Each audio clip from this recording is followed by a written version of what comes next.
بسم اللہ الرحمن الرحیم الدرس السابع عشرہ۔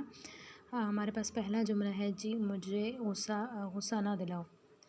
یعنی مجھے غصے میں مت لاؤ، ٹھیک ہے، یعنی جیسے ہم کہتے ہیں نا مجھے غصہ مت دلاؤ، تو لا تخرجنی ان توری، لا تخرجنی ان توری کہ مجھے غصہ مت دلاؤ۔ اسی طرح سے الطفلۃ ترتب سریرہا، جیسے ہم کہتے ہیں نا بستر درست کرنا، بستر سیٹ کرنا، ٹھیک ہے، تو ترتب فعل اس کے لیے ہم استعمال کریں گے۔ اور پھر اسی طرح سے مذکر و مونس کے اعتبار سے آپ اپنا صیغہ بدل لیں گے۔ طفلۃ مونس ہے تو مونس کا صیغہ جو ہے وہ لے کے آئے ہیں، طفلۃ ترتب سریرہا۔ اچھا، اب یہاں بھی ہم نے یہ خیال کرنا ہے، اب دیکھیں نا یرتب یرتبان یرتبون ترتب، ہم غائب کا صیغہ لے کے آئے ہیں، واحد مونس غائب کا کیوں لے کے آئے ہیں؟ کیونکہ اب آپ نے یہ چیز ذہن میں رکھنی ہے کہ ہم اب ویسے بچے کی بات کریں، ہم یہ نہیں کہہ رہے کہ تم نے، مطلب ہم کسی کو مخاطب کر کے بات نہیں کر رہے۔ جب ہم مخاطب کر کے بات نہیں کر رہے تو پھر ہم ماضی کا صیغہ نہیں لے کے آئیں گے، ہم ویسے ایک بات کریں کہ بچی جو ہے وہ اپنا بستر ٹھیک کر رہی ہے، یا بچہ اسکول جا رہا ہے، لڑکی اسکول جا رہی ہے، تو اس وقت وہ ہمارے سامنے حاضر نہیں ہے جب تک کہ ہم اسے تم کر کے نہ بلائیں، یعنی جب تک کہ وہ ہمارے سامنے موجود نہ ہو اس وقت تک پھر ہم حاضر کے صیغے نہیں لے کے آئیں گے۔ یہ اکثر غلطی ہو جاتی ہے اس چیز کو سمجھنے میں۔ اب یہ چیز سمجھنی ہے کہ اگر ہمارے سامنے وہ بندہ موجود ہے، ہم اس سے اسی کی بات کر رہے ہیں، تو ہم اس وقت پھر حاضر کا صیغہ لے کے آئیں گے۔ ہاں، اگر ہم جیسے میں آپ سے بات کر رہی ہوں اور آپ سے آپ کی کلاس فیلو کو پوچھ رہی ہوں کہ وہ کہاں پہ ہے، تو میں آپ کے ساتھ تو حاضر کا صیغہ استعمال کروں گی، لیکن آپ کی کلاس فیلو کے لیے جو ہے وہ غائب کا صیغہ استعمال کروں گی، کیونکہ میں آپ سے آپ کی بات تو کر رہی ہوں لیکن آپ کی کلاس فیلو تو موجود نہیں ہے اس وقت کلاس میں، ٹھیک ہے، تو اس وقت آپ غائب کا صیغہ لے کے آئیں گے۔ آپ سے آپ کی بات کروں گی، آپ نے حاضر کے صیغے لے کے آنے ہیں، لیکن اگر میں آپ سے کسی اور کی بات کر رہی ہوں تو پھر غائب کے صیغے لے کے آئیں گے، یا مطلقاً بات ہو رہی ہو کہ فلاں بندے نے یہ کیا، فلاں بندے نے یہ کیا، تو وہ حاضر تو نہیں ہے اس وقت، تو اس صورت میں بھی ہم جو ہے وہ کون سے صیغے لے کے آئیں گے، ہم غائب کے صیغے لے کے آئیں گے۔ اسی طرح سے نحن نتذاکر الدروس، ہم اسباق کا اعادہ کر رہے ہیں، جیسے کہتے ہیں نا اس کو تکرار کرنا،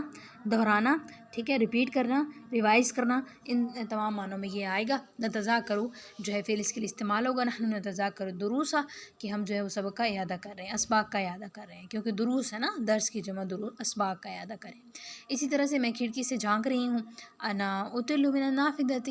میں کھڑکی سے دیکھ رہی ہوں، کھڑکی سے باہر جھانک رہی ہوں، تو اطل فعل جو ہے وہ جھانکنے کے معنی میں آتا ہے۔ اسی طرح سے جیسے ہم کہتے ہیں نا کہ میں بہت زیادہ خوش ہوں، تو انا فی غایۃ سعادۃ،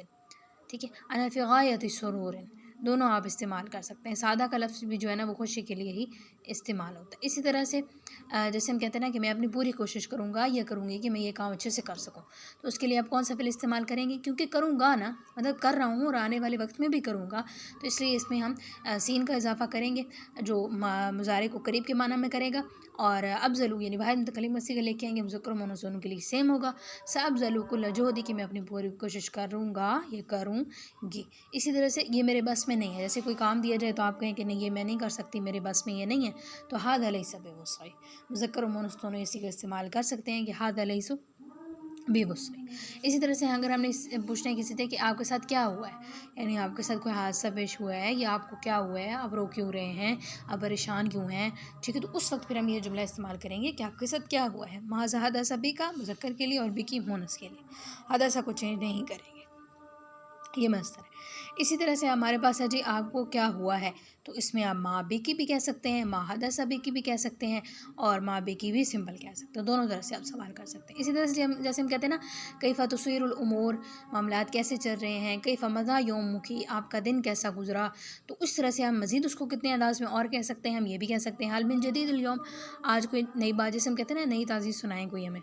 کوئی نئی بات بتائیں، اکثر ہم آپس میں جب ملتے ہیں کسی سے تو ہم یہی کہتے ہیں کوئی نئی بات بتائیں، حل من جدید اليوم، آج کی کوئی نئی بات بتائیں۔ اسی طرح سے جیسے ہم کہتے ہیں کہ میرے ساتھ جھوٹ مت بولو، تو لا تکذب علی، یعنی مجھ پر، میرے ساتھ جھوٹ مت بولو۔ اچھا جی، مزید ہے جی ہمارے پاس جملہ کہ دعائیہ کلمات ہے کہ فرحک اللہ دائماً، کہ اللہ تمہیں ہمیشہ جو ہے وہ خوش رکھے۔ اس کے علاوہ اضحک اللہ حسنہ کو تب کہا جاتا ہے جب سامنے والا مسکرا رہا ہو، اس کو دعا کے طور پہ کہا جاتا ہے کہ اللہ آپ کو ہمیشہ مسکراتا رکھے۔ اور فرحک اللہ، فرح بھی خوشی کے معنی میں ہے، یعنی اللہ آپ کو خوش رکھے۔ اب ہنسنا اور خوش ہونا اس میں فرق ہے نا، اس وجہ سے اس کی فعل میں بھی فرق کیجیے گا، فرحک اللہ دائما۔ اسی طرح سے ہم کہتے ہیں لڑکا تقریر کر رہا ہے یا عالم تقریر کر رہا ہے، تو کرنے کے مطلب کیا ہوتا ہے کہ وہ اپنی بات سامنے والے کے سامنے رکھ رہا ہے، تو القا یلقی جو فعل ہوتا ہے نا وہ استعمال ہوگا۔ تو یلقی الولد، اب اس میں دیکھیں یلقی جو ہے وہ غائب کا صیغہ ہم لے کے آئے ہیں، اور لے کے بھی واحد مذکر غائب کا صیغہ لے کے آئے ہیں کیونکہ ولد مذکر تھا اور غائب ہے، تو اس وجہ سے ہم یہ بھی کہہ سکتے ہیں۔ اور یلقی العالم خطابۃ، عالم جو ہے وہ خطبہ دے رہا ہے، ٹھیک ہے، یا یلقی القاری خطابۃ، قاری جو ہے وہ خطبہ دے رہا ہے، تقریر کر رہا ہے، تو ان سب اس طرح کے تمام جملے آپ اس فعل سے جو ہے وہ بنا سکتے ہیں۔ اس کے علاوہ گاڑی چلانے کے لیے جو فعل استعمال ہوتا ہے وہ قاد یقود ہے، ٹھیک ہے، یعنی کہ چلانا، یقود واحد سیارت سیارہ تھا، یقود واحد سیارہ تھا کیونکہ میرا بھائی چلا رہا ہے نا، اور اس چیز کو چلا رہا ہے سیارہ تھا کیونکہ مفعول کی جگہ پہ اس لیے منصوب ہوگا، تو یقود واحد سیارۃ، تو اس سے آپ یہ بھی بنا سکتے ہیں کہ میں گاڑی چلا رہا ہوں۔ اب اس فعل کو آپ نے خود نکالنا ہے، قاد یقود فعل سے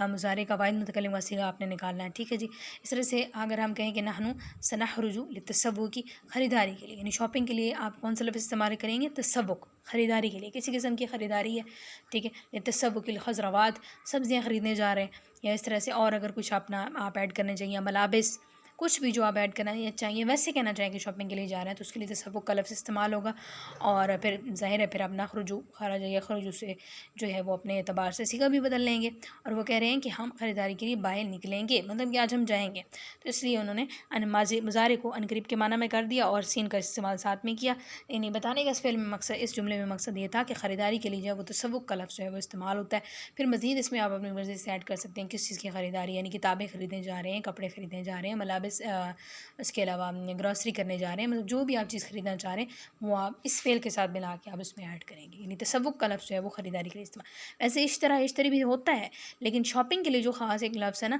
وہ یہ بھی استعمال ہوتا ہے کہ خریداری کرنا، شاپنگ کرنا، تو اس کے لیے تسوق کا لفظ جو ہے وہ استعمال کیا جاتا ہے۔